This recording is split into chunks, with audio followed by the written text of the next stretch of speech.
Hey guys, it's Jones with poolwarehouse.com, and today we're looking at the Vortex pool slide.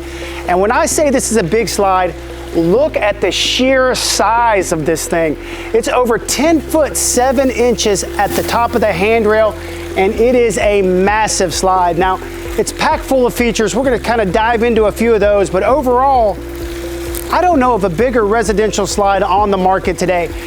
Best of all, this is also rated for commercial use. So if you're building your own hotel and you want a resort style slide, check this one out. If you're just building the perfect backyard oasis for those big pool parties, definitely an option to consider. Now, a few of the features that I love, look at the hardware. Look at the way it's mounted to the deck. I mean, it is really built like a slide you would see at a water park. It's that massive. And as you come around to the ladder side, I love this spiral staircase that takes you up to the top.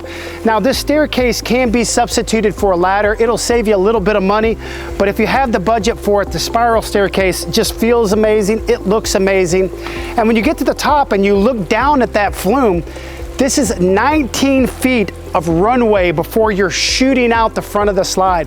That is a huge corkscrew that's really at the top of this slide. And if you look at this particular slide, it's got a closed flume design. Now, if you want to save a little money, they do offer it with an open flume design, but I love the closed top. That keeps anybody from popping out or potentially flying out of the side. But overall, it's still the biggest slide on the market today that's not only rated for commercial use, but rated for residential as well. Now, when you get to the top, you're gonna see a gush of water coming out. It delivers 30 gallons of water per minute to the rider. And it really fits riders up to, I believe, 325 pounds. So it's gonna accommodate all sizes, from little kids to big adults. Really a fantastic slide. If you have questions about the Vortex slide, please feel free to give us a call or visit us online at poolwarehouse.com.